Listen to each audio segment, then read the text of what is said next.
Over the years, I've come to realize the way I navigate the world day to day as a man is very different from what a woman has to think about.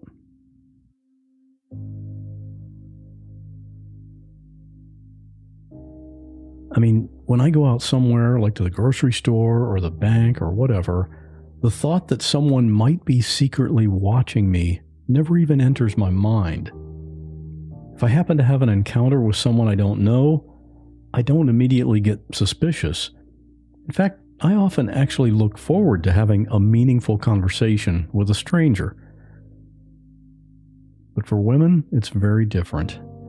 If a man holds a door open for you and you smile at him, that guy could suddenly think you could be his new girlfriend. Or it might not even be an actual encounter. Someone could be watching you and even following you without you even knowing it. When Jami was just 18 years old, she had an encounter like that. But this incident ended up with the creepy man inside her house. This is a flashback episode. Jami told this story on the podcast more than 4 years ago. So after you hear it today, we'll have a brief update chat to see what she's up to now. And we'll find out that the most recent excitement in her life has nothing to do with podcasting or true crime. Real people in unreal situations. There is a girl hanging by her broken leg from the telephone wire. And I called 911 and I said, I found a baby. I turned around. I see a gun pointed at me close enough I could touch it. She would hold our heads underwater all the time. He levels the gun, pulls the trigger, and I go down. Her eyes were full of tears. She didn't want to leave us. My hair catches on fire. I swear to God, this image is burned in my head for the rest of my life. I'm Scott Johnson, and this is What Was That Like?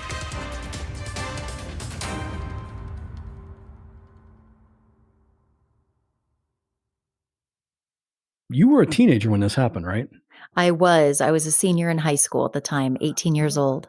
Okay, and where were you living? So I was living in Redlands, California at the time, which is in Southern California. It's what's known as the Inland Empire, near San Bernardino, Riverside. And I was living with my mom in an apartment in, actually a nice part of town. And I understand that your parents had recently divorced, so it was kind of a new situation with you and your mom being just by yourselves, right? It was the first place that she and I moved to when my mom and dad split up. And so we hadn't been in the apartment for very long. I don't know exactly how long, but you're right. It was a fairly new situation. I was going to high school at, Redlands High School. And my mom was working full time. She was a very busy career woman, and she was also in law school at the time. But yeah, this was a fairly new situation for us. And did you have, in the area where you were, obviously I'm in Florida, I have never been to that area. Did you have any safety concerns at all about that area or that neighborhood?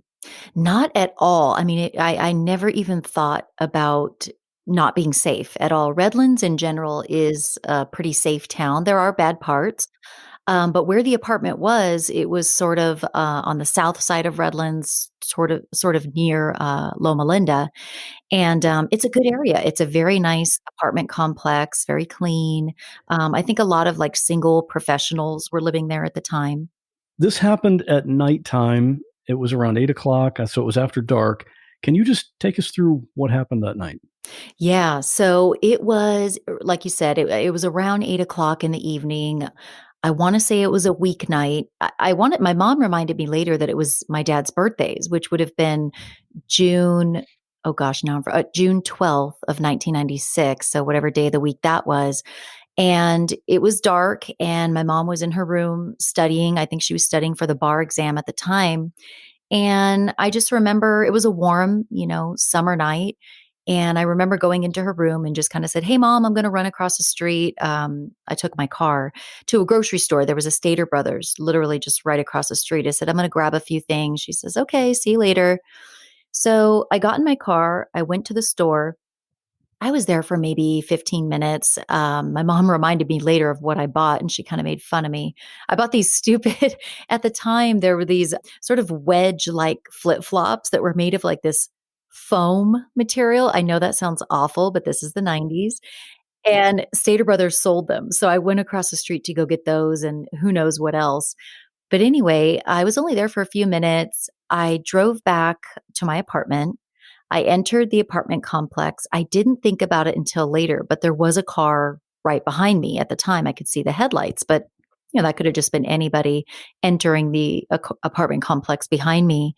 Was this So, a gated community, so you had to put a code in, or just you could just yes, drive in? I want to say that there was one of those sticks, those security kind of like, Mhm. arms that raise up after you put your code in.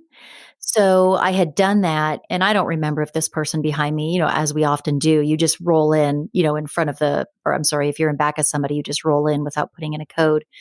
May have done that. So I came in, and the parking lot is very standard looking for an apartment. It's a bunch of parking spaces. Some of it's covered, some of it's not. When you rent an apartment at these apartments, you have maybe one or two assigned spots that are covered that are sort of near your apartment. And before I pulled into our assigned parking spot, I went over to the community mailbox, and it's a mailbox that we all share. You put your key in, there's a bunch of mailboxes. And so I checked my mail. At the time I was checking my mail, I just remember there were headlights behind me. It was dark outside, and headlights on a car are very bright. So it sort of caught my attention. It was sort of distracting. So I turned around, and I noticed that it was a white and gold, or a white and beige 4-door Lexus. It was a very nice car. And I just noticed it. I just sort of looked, not for any reason other than the lights were really bright. And I noticed there was a man sitting in it. No big deal. I just thought this is somebody who probably lived at the apartment. I continued getting my mail, got back into my car, pulled around to the left just a little bit, and parked in my assigned parking spot. And so I'm sitting in the driver's seat, parked my car, turned the engine off, and I'm gathering the mail, which I had put, in the passenger seat. I grabbed all the mail, and I looked out my window, my windshield, and I saw a man walking right in front of my car with both hands in his pockets, and he was glaring into my windshield, looking at me. And it gave me a very weird feeling. I mean, it wasn't one of those things where, oh, he's just glancing over and looking at you and then he goes about his business. He was glaring into the car. And it was weird. It made me feel weird, but I don't know if it was because I was a naive teenager. Nothing bad had really ever happened to me, nothing super traumatic in my life. So I just gathered my mail, and this is before, cell phones were popular. Maybe cell phones existed, but I certainly didn't have one. Maybe if I did, I would have called somebody, but maybe not. So I get out of my car, I lock it, and where he was walking in front of my car. So my car is parked in the assigned parking. So directly in front of my car, if I'm looking out my windshield, I can see a sidewalk that is running horizontal to my car. So he's walking on that sidewalk in front of my car. So when I get out of my car, he, is still walking. So by the time I get out of my car and I get onto that sidewalk and start walking, he's now directly in front of me. And he's about, I don't know, 15 feet in front of me, not too far. And he's continuing to walk with both hands in his pockets, and I'm behind him. And I just kind of brushed off the glare and thought, okay, let me just walk to my apartment. No big deal. So he continues walking. Now, as you continue walking on the sidewalk, it comes to a bit of a fork or a Y. It looks like a Y. So you can either continue walking straight, which is one part of the Y, which is where he was going, or you can veer off to the left to the other part of the Y, and that's where my apartment was. So he was walking straight. When I got to the section where I needed to turn left, he's still in front of me. I start walking left toward my apartment, and I noticed that, he had nowhere to go. If you continue walking straight on that sidewalk that he was walking on in front of me, you eventually are going to get to somebody's door who lives in the apartment, somebody's, apartment door. And so that's what he did. He went and he walked as far as he could, and he stopped basically on their doormat right in front of their door, almost as if maybe that's where he was going the whole time. Maybe he knew these people. Or maybe he lived there. Or right? maybe he lived there, exactly, but, I didn't know the people who lived there, but I had seen them coming in and out, and my first thought was, "I don't think he knows those people." I know that sounds so weird, but in my mind, I was like, "I don't think he knows those people." But okay, he's standing at their door, maybe he's gonna knock, and maybe he does know them. I continue veering to the left. Now, from where he's standing, facing their front door, to his left is about a 5 or 6-foot hedge, like bushes. So, in other words, as I continue walking to the left, he's standing at those people's front door. As I continue walking toward my apartment, eventually we're not going to be able to see each other anymore because of this hedge. It was a pretty tall hedge. So, I got to that point. I kept walking on the sidewalk toward my apartment. He's standing in front of those people's door, and I could no longer see him. But something in my mind told me that I needed to turn around and see if he had backed up to where he could watch where I was going. Because if he would have stayed standing in front of these people's front door, he would have not seen where I was going because the hedge was blocking. If he wanted to see where I was going, he would have had to back up and come, to where the hedge was no longer in his way. So something in my mind, I felt very strongly that he was following me or that he wanted to see where I lived. Just something in my whatever, a red flag or gut instinct.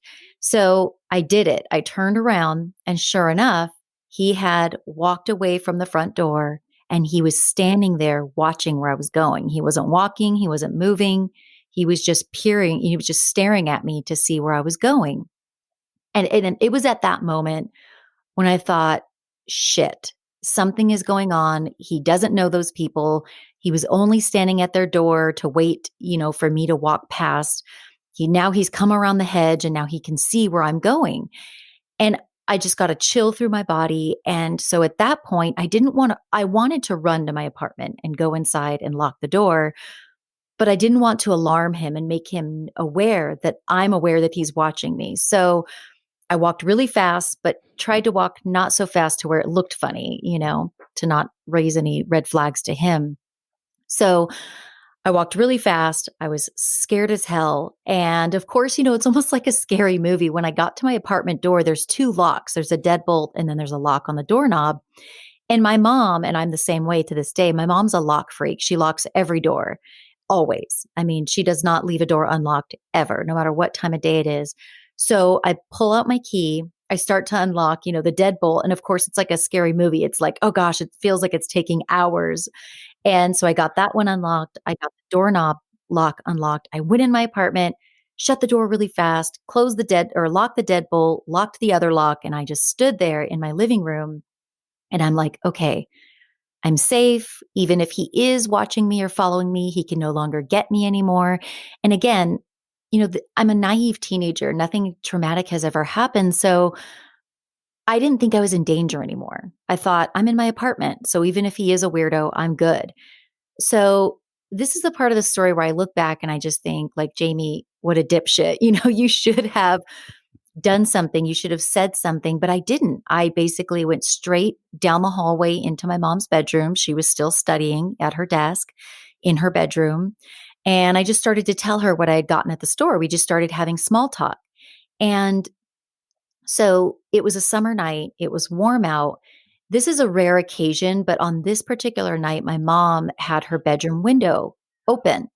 So the breeze would come through. But my mom is also a privacy freak. She doesn't like people looking in on her. And especially, we lived in a bottom floor apartment. So, people walk by, there's a sidewalk, right outside her bedroom window. So she had her blinds closed, but the window's open. And I didn't think about this at the time. I thought about this later. The man, from where he was standing to watch me walk into my apartment, he would have been right outside my mom's bedroom window. So since it was open, he could hear everything that she and I were saying. I mean, I didn't know this at the time, but you think about it later. He could hear everything we were saying, but more importantly, he knew at that moment that I was not in my bedroom. He knew exactly where I was in my apartment. He knew that I was in my mom's bedroom.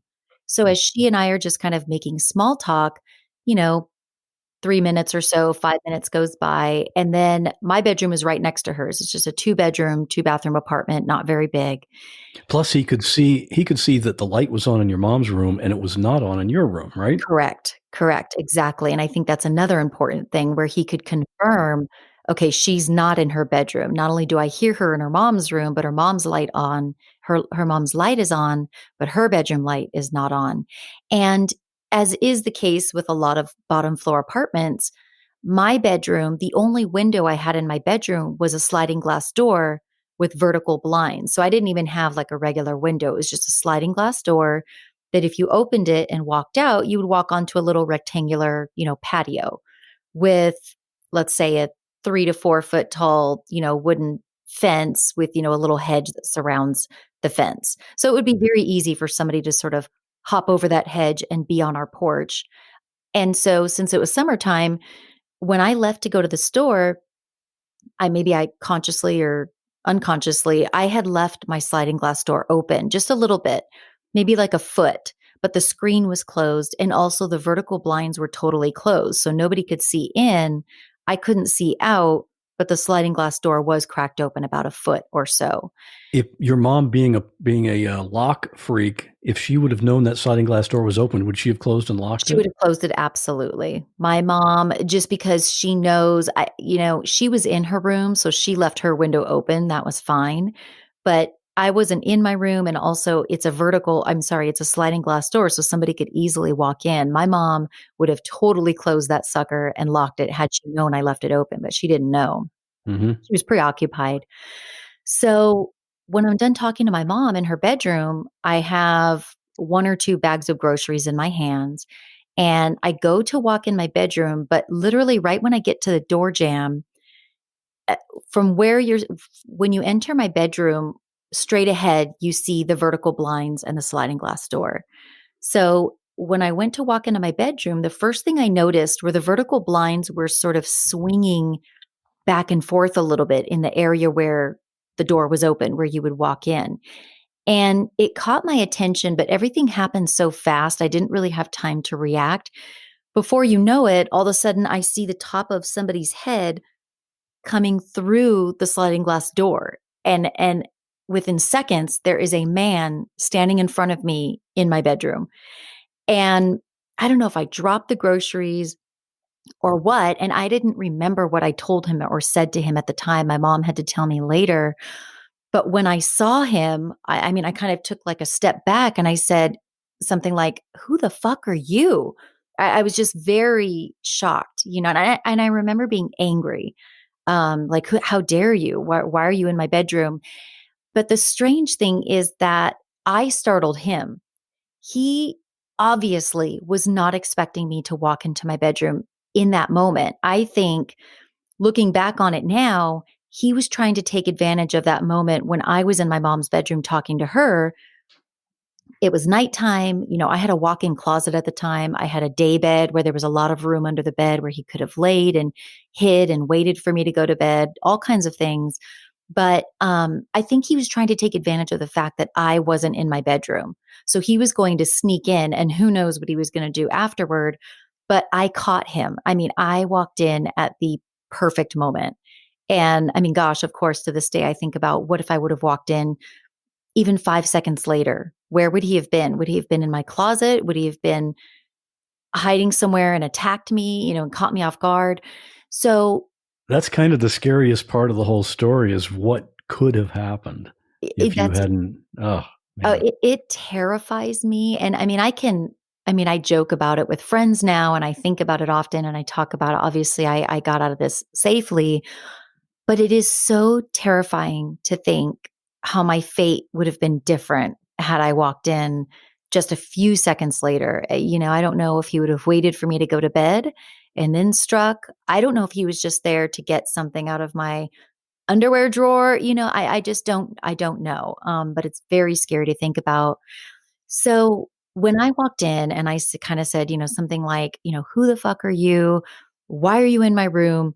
He was very startled and caught off guard, and he didn't know what to say, and he hadn't planned for that. It was very obvious. So he kind of stuttered and he says, I my cat ran into your bedroom and I'm just trying to get my cat, this, and that, so he just totally made up a story on the spot. It was obvious.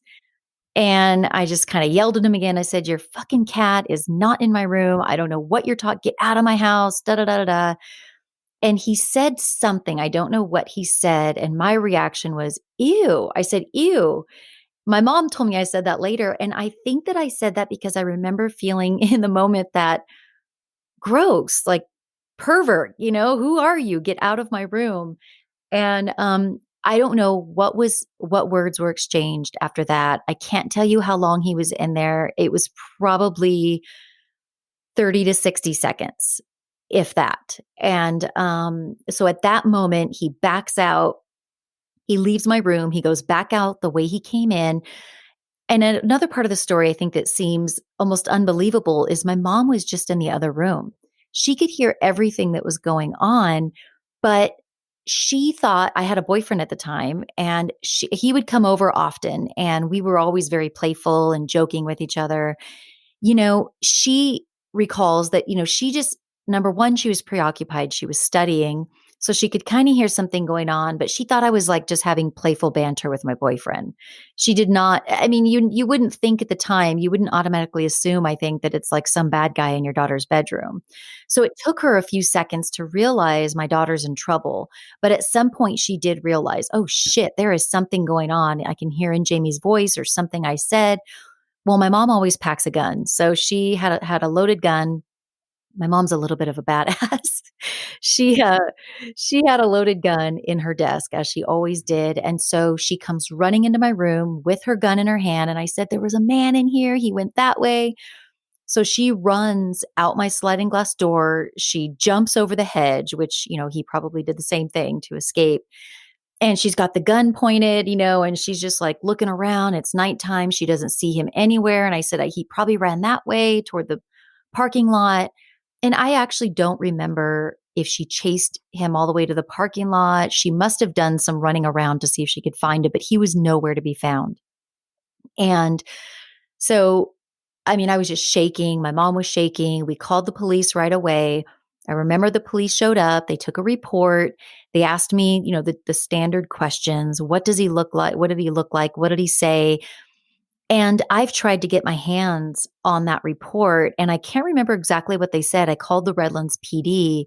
I want to say, I mean, it almost sounds like a movie, like it's not real. They had some sort of flood or something with their system, and there was not a way to get that record, get that report. I actually still want to make a few more attempts. I feel like it's probably still somewhere, but I just didn't talk to the right person. But I remember them asking me specifically about his description. And to this day, I remember distinctly, very, very specific details about, what he was wearing, what color his hair was. He was Caucasian, all these things. But when the police officer looked at me and he says, okay, did he have any facial hair? The oddest thing is I couldn't say whether he had facial hair. And he was standing right in front of me for at least 30 seconds. And, he was standing 4 feet away from me, 5 feet away. And I just think I was in so much shock. I don't know if it's something that the brain does, but it's like, maybe I wasn't trying to look at him. Maybe I was just in so much shock. I really didn't clearly look at his face. It's kind of hard to explain, but, that would be a weird psychological phenomenon to explore because, I mean, you said you could remember what he was wearing. yes. But just not what his face looked like. That's interesting. Absolutely. Yeah. So he was about, call it 5'10" to 6 feet tall, Caucasian man, silver or gray hair, short, clean cut hair. He had a white, nice polo style collared shirt. I want to say, I don't know if it was short sleeve or long sleeve. He had nice khaki pants. He had dress shoes on. So I worked, in the corporate field for about 18 years, of my life. And I know how men dress when they have a professional job. I don't know if he was an accountant. I don't know if he was an attorney, maybe a real estate broker. Maybe he worked at a bank.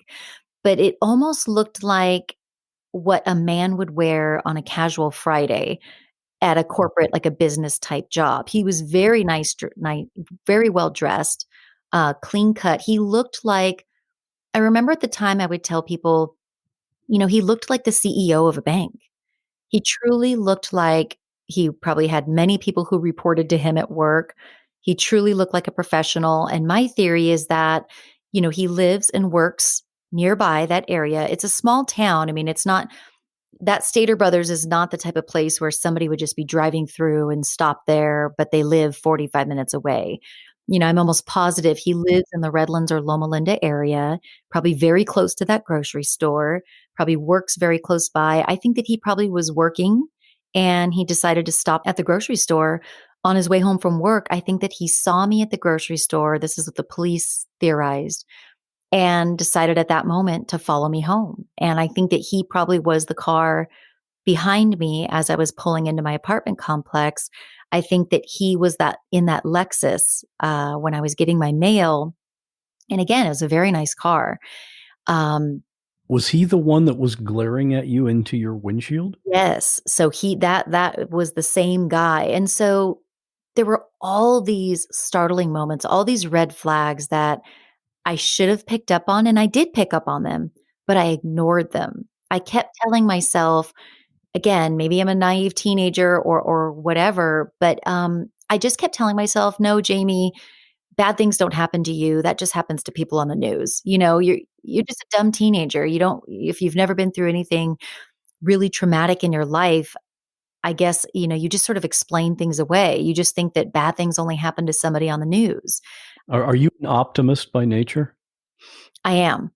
Okay. I am. That kind of explains it too. You don't expect anything bad's going to happen. It's all going to be good until proven otherwise. That's right. And I think that I've shifted, now being that, I host a true crime podcast and I, have really been into true crime for many, many years. I have a certain paranoia now, and I have a certain distrust. Like the other day, I took a quick walk at work and it was in the middle of the day in a nice area. And there was a man walking behind me, and I kept sort of turning to my side to just make sure he wasn't running up on me, because I think of those things now. I do know now that it is possible for you to be attacked and to be the victim of a crime. But yeah, back then I trusted almost everybody, thought everybody was my friend, really didn't think that anything bad would ever happen to me. It's just interesting that so many red flags were there. I got chills. My gut was telling me that something was wrong.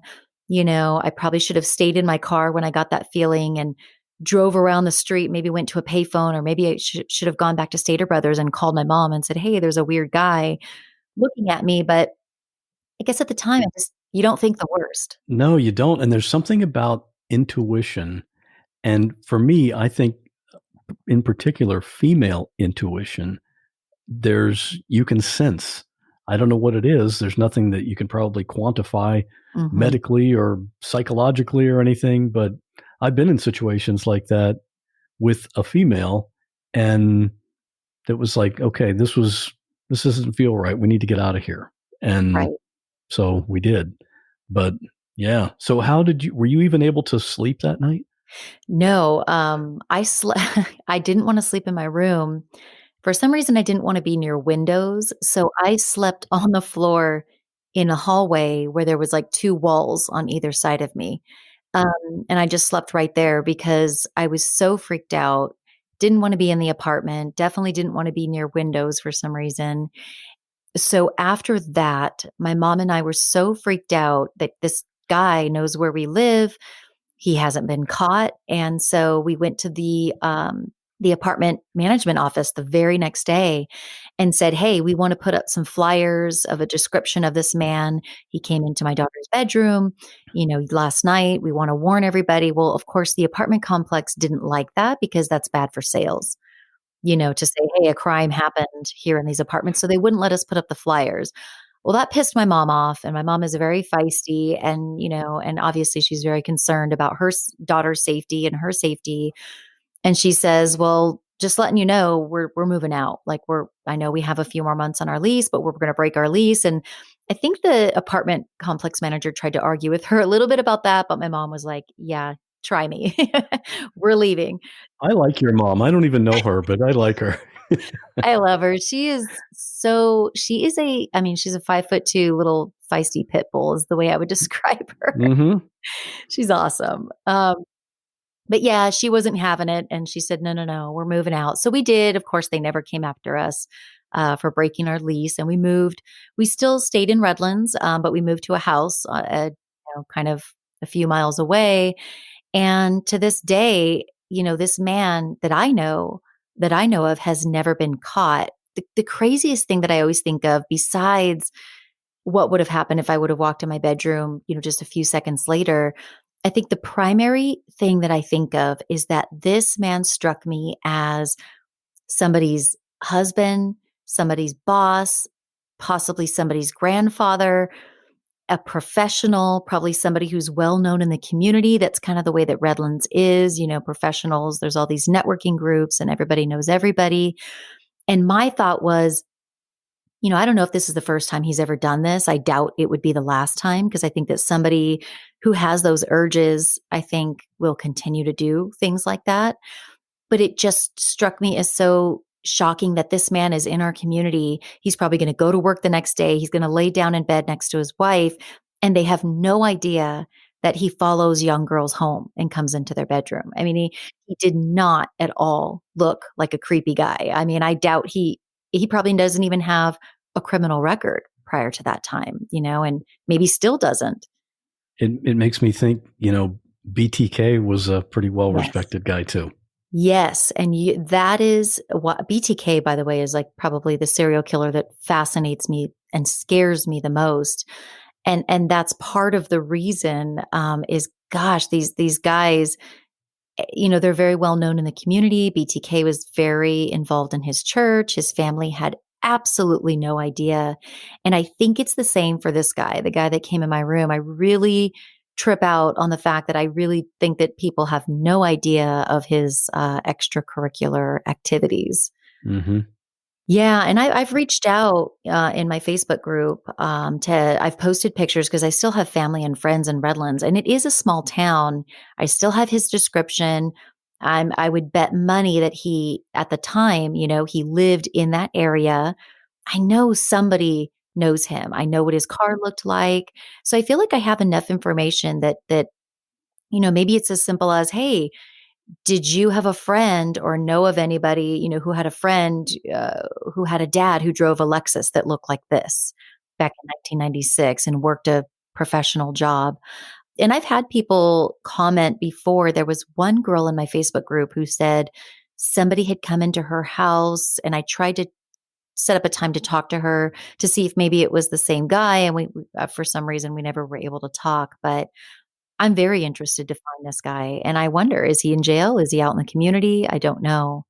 Have you looked through mugshots? Do you think you would recognize him if you saw him in a mugshot? That's the sad part, is that I was just talking to my daughter about this the other day. I feel like if he were to walk by me and bump shoulders with me, I would have no idea that it was him. I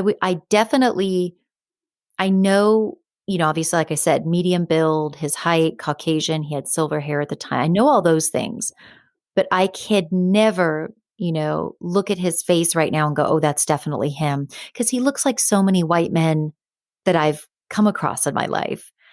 So I don't know. I could tell you who it wasn't. I mean, maybe I could say, oh, no, that's definitely not him. Definitely not him. But I feel like I probably wouldn't be able to pinpoint. And of course, if you saw him now, his appearance would have changed somewhat as well. Anyway, yeah. Since that time, have you ever been in a situation where your gut told you something and you still ignored it? Good question. Not that I can recall. I'm pretty hyper aware since then, and especially after becoming a mom, I am. I think at the age that this happened to me, I was also very. You don't want to offend anybody, and I think as a female, you want to please everybody, and you don't really want to offend anybody. But I'm 41 now. I have 3 kids. I could give 2 shits about being rude to somebody if I think that they're being inappropriate, or if they're walking behind me and making me feel awkward. I would have no problem now, just turning around and waiting for him to walk in front of me, so I don't have somebody behind me watching where I'm going. But I can't think of a time that I ignored my gut since then. I learned a big, big lesson from that incident. Do you have security cameras in your home? We do. Good. And dogs. And I keep lights on when my husband's out of town. I keep the back light on, the front lights on. I think that lights are a really good deterrent. I think dogs help. And close those patio doors, right? Oh my! I am a lock freak. I not only lock them, I put we put a stick in the sliding glass door too. Mhm. You know, Yep. but yeah, I mean, you definitely have a certain paranoia if something like this happens to you, and I think it's healthy. It's my family makes fun of me sometimes because my daughter's like, "Mom, stop!" Like when my daughter, she's 17. When she takes Ubers, I always make her give me a screenshot right when she gets in. Give me a screenshot of what the person looks like, their name, their license plate number. And that's not to say that that will stop them from committing a crime against her, but then at least I have that information. And I always tell her, I go, Drew, when you get in the car, just casually in conversation, say something like, "Oh yeah, my mom and dad, monitor everywhere I go," and just make them aware that like we know you're in the Uber with him and that you screenshotted a picture of him and sent it to your mom. And she's like, "Mom, I'm not going to do that. That's weird." But I'm like, "Well, just nicely put them on notice that we know who they are." Right. Yeah, you can do that without being rude or offensive too, Right. just so they are aware. If he were listening right now, what would you say to him? Oh gosh, so many things. I would say, what were your intentions that night?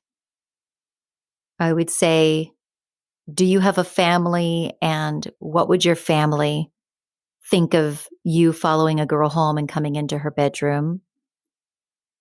And I would say, try that again, motherfucker, and I'll kill you.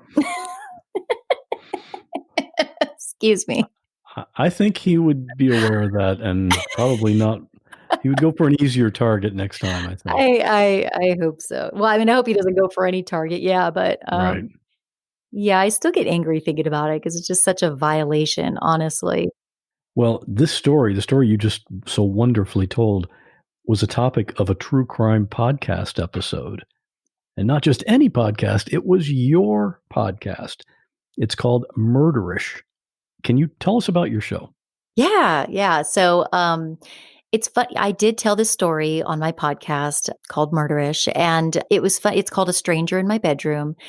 At the time I recorded it, I was very new at podcasting and I had run out of material. I was running behind on a story that I was researching. So I thought, oh, let me just tell this story on the podcast. Nobody's going to like it. It's going to be my worst episode. It doesn't end in murder, so nobody's going to be interested. And so I recorded it just because I was simply out of material, but wanted to put out an episode. And to this day, it's my most downloaded episode. I think, I guess people are interested in hearing maybe like a firsthand account of, something like this that happens. But yeah, so Murderish, I started podcasting. I started Murderish just over probably like, gosh, I guess it's been 2.5 years. And I've always been somebody who is very fascinated by true crime. I mean, ever since I was a preteen, I was reading books about serial killers and following court cases on TV with my mom because she's also, always been very into it. And I started listening to podcasts because I had a really horrible commute here in LA for many years. And so one of my coworkers said, Jami, why don't you listen to podcasts in your car? And I had no clue what a podcast was. And he told me, go listen to this podcast called Serial, of course. And I did. And I loved it. And I became obsessed. And I started just binging podcast after podcast. And I love telling stories. I love talking about true crime. But what really launched my podcast, or was sort of the catalyst, was I was chosen to be a juror on a first-degree murder trial out here in Los Angeles County for a murder that happened out here where I live. And so I ended up being the jury foreman. It was a little over 2-week trial. It was a fascinating, obviously very sad and exhausting experience, but I wanted to tell that story. And so that ended up being my first episode. So I opened up Murderish with the Arvizu murder, and that was my experience being a juror, and it's just gone from there. And so today, I kind of tell people that, on the podcast, I sort of give listeners a 3D look into fascinating murder cases. I always start with the town where it happened. I talk about the victim and the perpetrator and their backgrounds. I talk about how the victim and perpetrator's worlds collided, how they came to know each other, details of the crime, what happened, why it happened, what was the motive, talk about the investigation, and then I sort of walk you through the trial and the verdict, the sentence, and then anything that has happened after the trial. And episodes are about an hour long each time, and I try to go really deep to give people all the details that I would want to hear if I were listening to a true crime podcast. What would you say? And I know about your show, but I've only recently discovered it, and so I haven't really listened to too many episodes. What's one of your favorite episodes that you've covered? Oh man. Well, it's sort of weird to say it's my favorite episode, but it's my worst episode because it's the case that haunts me to this day. It's a case that I always swore that I would never cover because, to be honest, whenever it would come on the news, I would change the channel selfishly because it was so horrific and so sad that I didn't want to dive into the details. I knew enough that it broke my heart. And that's the Gabriel Fernandez case. And I decided to cover it. I think I had a listener who reached out and just said, "Hey, you should cover this case." And I was kind of like, kind of resistant to it. And I finally did. And it is the absolute worst murder case I have ever come across in my life. He was a young boy who was actually murdered by his own mother and her boyfriend out in Palmdale, California, which is not far from where I live. And it's a horrific, very, very sad case. And I have very loyal listeners who listen to every episode. And that's one episode they say they can't listen to, some of them. So I would just say it's my favorite episode because it's sort of the case that is closest to my heart, that I think about the victim most often because it's just so horrific. That does sound pretty intense. It is. Yeah. I have loyal listeners too, and there's one episode of my podcast that some people have that are unable to listen to, and that's about a man who ate his own foot. Oh, experimenting with cannibalism, and it's not as bad as you might think. I mean, this is a very intelligent, well-spoken man. He and a group of friends. Well, you just got to listen to it. Okay, so when you first said that, I thought, okay, he did it to save himself. Maybe his foot was No, there was no survival. No. Oh my gosh. Okay, not one of now those I stories. have to listen. It's called Shiny Ate His Own Foot. So, but I know I have some listeners who listen to all my shows, but it's like they say, "Oh, I just can't do that one." It's the one episode. Wow. I mean, it wasn't even that he was like super hungry. He just was experimenting for some odd reason. It was odd. That's for sure. Wow. He and a group of about 10 friends. Oh my God. It wasn't even just one who was interested in eating themselves. That's interesting. Yeah. How did you come up with the name Murderish? I love that name, by the way, because it's, as soon as you hear it, you know what this thing's about, but it's not really a word. So you really have a monopoly on that word. So, but how did you think of that? Thank you. And I love the name of your show as well. It tells you exactly what you're getting into. So I don't know if it's a Southern California thing that we speak very casually and there's a lot of slang, or if it's just something that I do a lot, but I tend to put an ish on the end of a lot of words when I'm speaking to friends. I might say, "Oh yeah, I'll be at dinner at 10, 10ish," or I will, that movie was sort of good-ish. There's just sort of an ish that I throw on the end of words, just sort of in my everyday vocabulary. And as I was getting ready to launch the podcast, I kept thinking in my head, it's not that I'm a murderer. I'm just somebody who is interested in learning about the psychology of murderers and the details of these murders and why they happen. And so I kept sort of circling around in my brain, well, I'm not a murderer. And it just came to me and I just said, well, I'm not a murderer. I'm just murder-ish. And so now that's kind of my slogan, that I say at the end of every episode. Listening to this podcast doesn't make you a murderer. It just means you're murder-ish, meaning, you're just kind of like you're murder-ish. You like to learn about, murder cases and you like to watch true crime TV. And it's fun because I have a Facebook group with a lot of listeners in there, and we chat and, just kind of say funny things and share funny posts. And I call them ishers, and they use the word often too. And they'll say, "Oh yeah, don't worry, I'm not going to murder anybody. I'm just murder-ish. Don't be afraid of me." And it's a lot of fun, but that's kind of how I came up with the name. It was sort of random, I guess. You are so good at branding. That is Thank you. it's incredible.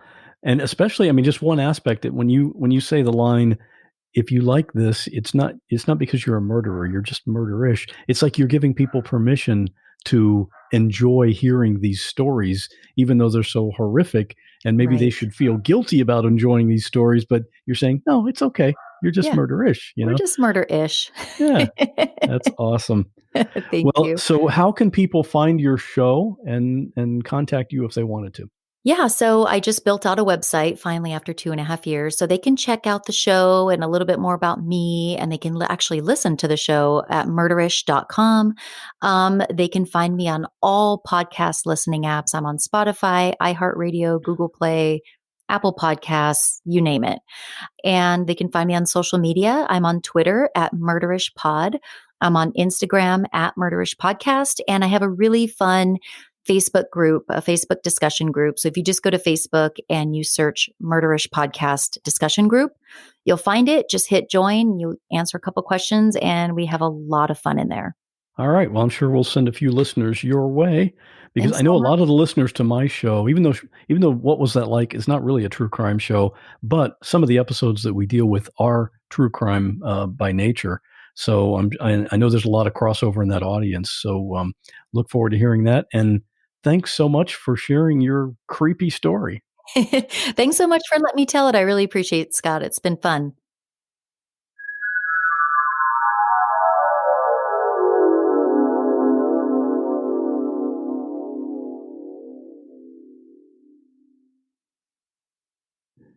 Jami, welcome back. Thanks so much for having me, Scott. It's been a while. It has been a while. And you know what? I love having podcasters on because I never have to worry about good sound. Right? You have high quality sound for sure. Obviously, as I mentioned, you're a podcaster. People just heard the story of when you were a teenager and walked into your bedroom and found someone standing there who had followed you home. But tell us about your podcast. I think everybody already knows you host Murderish. And how's that going? And what else do you have going on? Yeah, Murderish is going strong. I release episodes every Monday. I launched Murderish back in 2017. And so been going at it, gosh, what is that, 7 years? And it's my full-time gig now. So I quit my corporate gig. I had been doing that for 20 years, commuting the whole bit. And I quit that, I want to say 4 years ago, maybe going on 5. And then I've been a full-time podcaster since then. And so Murderish is going really strong. And what's cool is that I've kind of turned the Murderish feed into sort of like 2, maybe 3 podcasts in one, or about to be 3, I should say. I started this new true crime TV club. It's called the Serial Streamers, and we call ourselves the Serial Streamers because I realize that everybody who's like me is out there watching all these true crime documentaries on Netflix, Hulu, wherever. But they don't always have somebody close to them to talk about it with. Not everybody's partner or best friend or coworkers are as into true crime content as they are. So, and I was kind of facing that problem as well. So I started this true crime TV club called the Serial Streamers, where I go and watch, a popular or viral true crime documentary. And then I hop on the microphone and I also film it for YouTube as well. And I do sort of like I call it a Cliff's Notes version of the documentary. I recap it, but what's cool and different from Murderish, whereas with Murderish, I get straight to the facts of the, true crime case. There's no opinions, there's no laughter, no banter, no nothing. It's just straight to the facts. Whereas the Serial Streamers TV Club, when you hear those episodes on the Murderish podcast feed, it's just me being my authentic self, like as if you and I were at a bar having a drink, talking about this wild documentary that we just can't get over. And so lots of speculation, probably. Yeah, a lot of theories, a lot of speculation, a lot of hot takes, a lot of judging, just like if I was with a girlfriend at a bar going, oh my gosh, this guy, can you believe him? And so it's so much fun. So you get those Serial Streamers episodes every now and then if you're listening to Murderish, you'll see them, and they're called Serial Streamers, and then like the name of the documentary. And then we're talking about doing another segment on the Murderish feed coming up, which we're not really sure. We're kind of conceptualizing it now, because it's just, that's where all my listeners are. In the Murderish podcast feed, I've built it up for over, 7+ years. And so it's just kind of easy to sort of start it's not a new podcast, but it's a new segment within the Murderish feed if you want. So this is kind of like something for everybody. And you've also got a whole other podcast too, right? Dirty Money Moves. Yeah. So Dirty Money Moves is it's kind of my baby, because back in 2017, when I was working at my corporate gig at a commercial bank in downtown Los Angeles, very long story short, I met a very wealthy heiress, and she was also the CEO of a true crime TV production company based in Los Angeles. I found her very intriguing. I met her one time when she brought us homemade pies, and she looked rich. She looked the part. She secured a $15 million loan from the bank I was working for. I didn't have anything to do with this loan, but my very close colleague did. And the loan closed and funded. And when the first payment came due, she was nowhere to be found. She was on a plane to another country. We didn't know it at the time. And so the bank got scammed. The bank got scammed out of $15 million by a phony Hollywood heiress named Mary Carol McDonald. And so I left the bank. My whole entire team and very good friends got fired for bringing her in as a client, even though they had nothing to do with it. The FBI had questioned them and tried to find out if they were in on it. They were not. They all got fired. So I was miserable. So that is what prompted me to just leave my corporate gig altogether. I had been doing it for almost 20 years. I had planned to retire doing what I was doing. And that's when I said, you know what? I think I'm going to give this podcast thing, all my heart and soul. And I'm so glad that I did. When I left the bank, I couldn't stop thinking about this Hollywood, phony Hollywood heiress. I knew there was more to the story. So again, very long story short, I started a podcast called Dirty Money Moves, Women in White Collar Crime. And the very first season details my months-long investigation into this woman. And what we found out about her was absolutely jaw-dropping and wild. And the story was, in fact, much bigger than I had ever imagined. So that was season 1. Then we covered a new scam story in season 2, who was an adoption scammer. And now we just launched season 3 about a lady who is Dirty Money Moves is all women, female scammers. That's what the show is about. And we do a deep dive investigation into all of them. And we just launched season 3, and we're diving into a female scammer named Tracy Hutsona. And she was able to, this is only one of her scams, but she was able to scam about $1 million out of Jumana Kidd. Jumana Kidd is an actress and former wife of Jason Kidd, the NBA basketball player. You got some interesting stuff going on over there. I do. It's fun. It's fun. That does sound good. Okay. So I had seen on your Instagram that you had an appearance on TMZ. What was that about? So that was so random. I, along with 9 other castmates, just got done filming basically a test TV show for TMZ. It was really fun. We filmed it at the TMZ studios here in Los Angeles and Playa Vista, to be exact. And we filmed it right there in the same, TMZ studio that everybody's used to seeing on TV when they're talking about like celebrity gossip and pop culture. You kind of see Harvey Levin standing behind that pony wall with his, water cup. And then he's talking to all the, people on TMZ. That was the exact same setup for the TMZ show that I was a part of, which was called Strange and Suspicious. We had the same exact format, but we were talking about true crime cases and just like strange and suspicious things like UFO sightings and the Loch Ness Monster and, time slippage and all these crazy topics.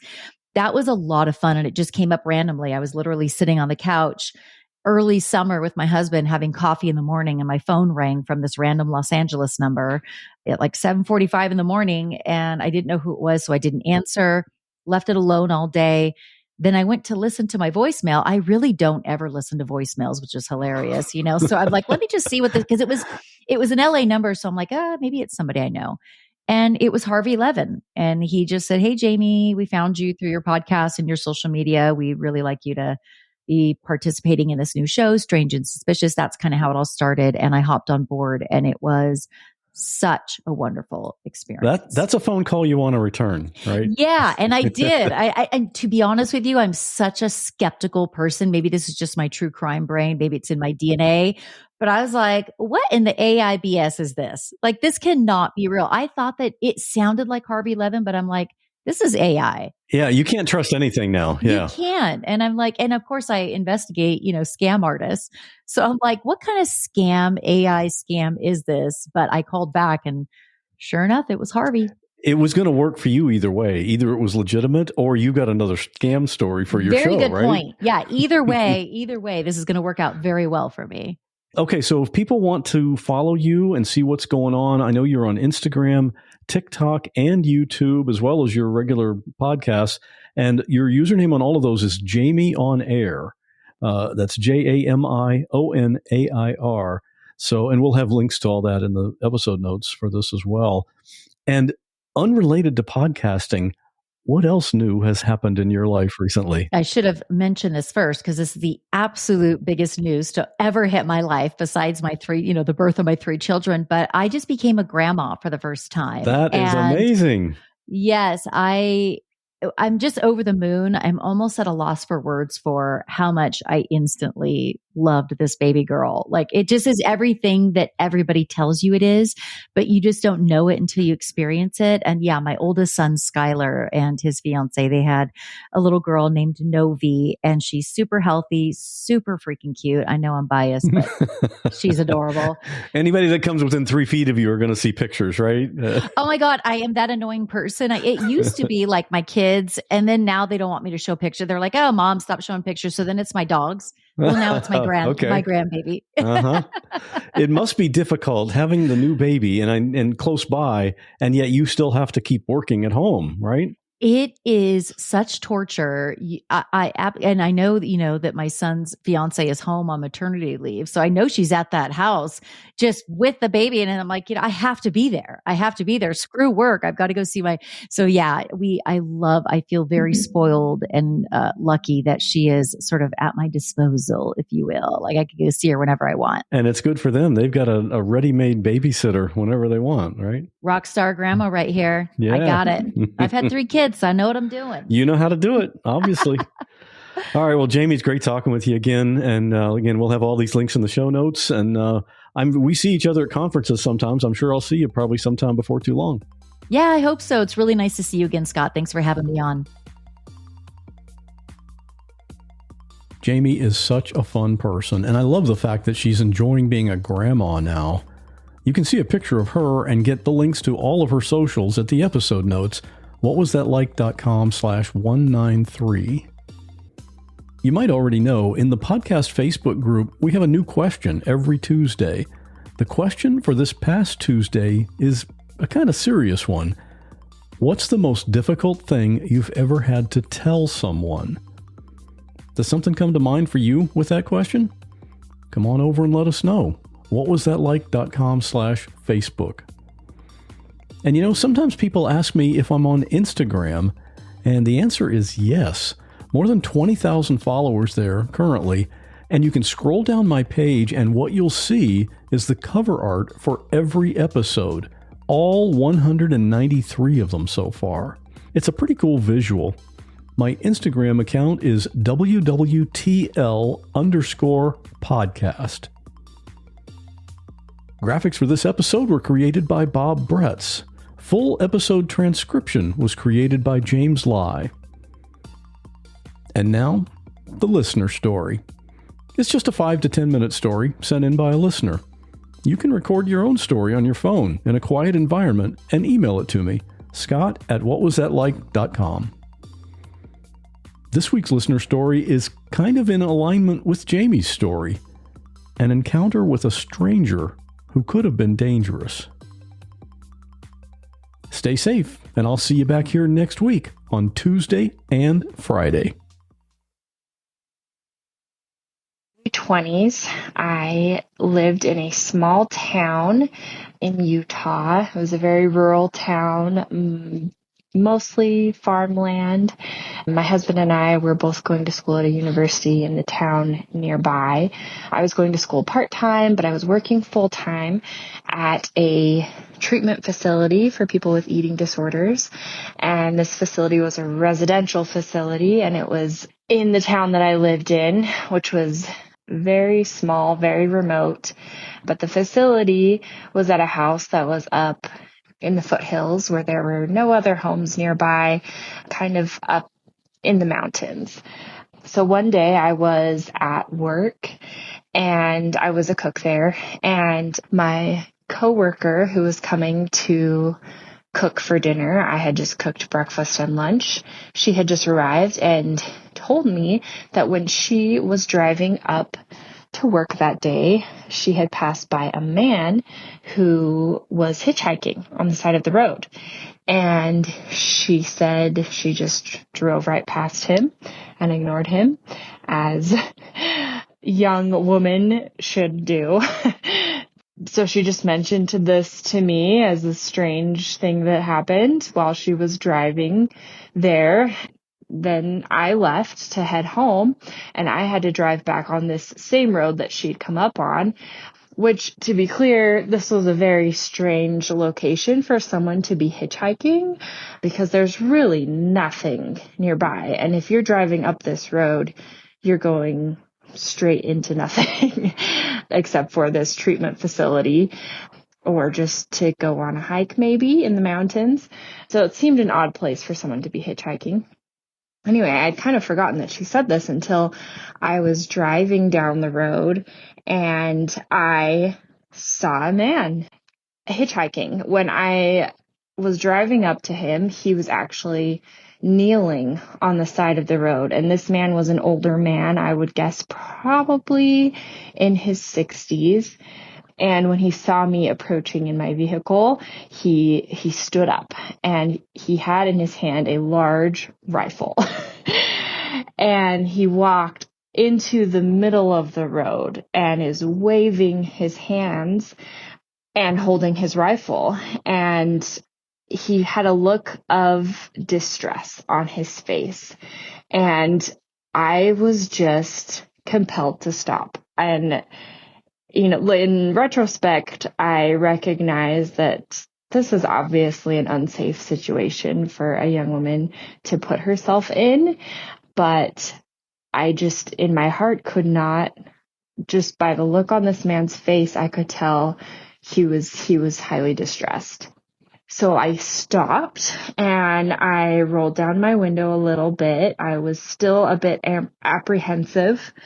And he told me he needed a ride, and that he had actually been hunting up in the mountains with his family and he got lost. And so I said, okay, where do you need a ride to? So he got in my car with his gun in the front seat and kind of collapsed, honestly, onto the seat of my car. And he told me that he had a family member that lived not too far away in this small town, and that he would direct me to where he needed to go. So I said, okay. And I began driving and following his directions. And I could tell that, yes, he definitely needed help. He was physically exhausted, I could tell. I drove him to where he needed to go, to this home. When we arrived at this home, it looked like there was no one there. He got out and he said, I'll call someone, I'll get the garage code, I'll get inside, but thank you. And I left and I drove to my home.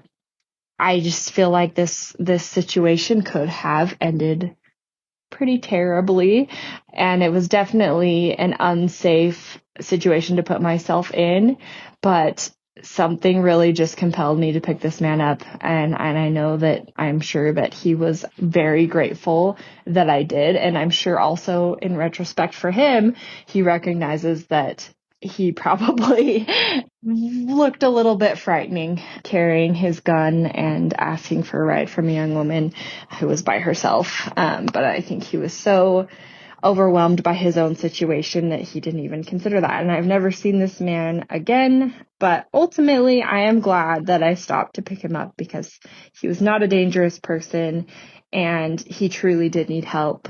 But I would never ever recommend doing the same thing to anyone else.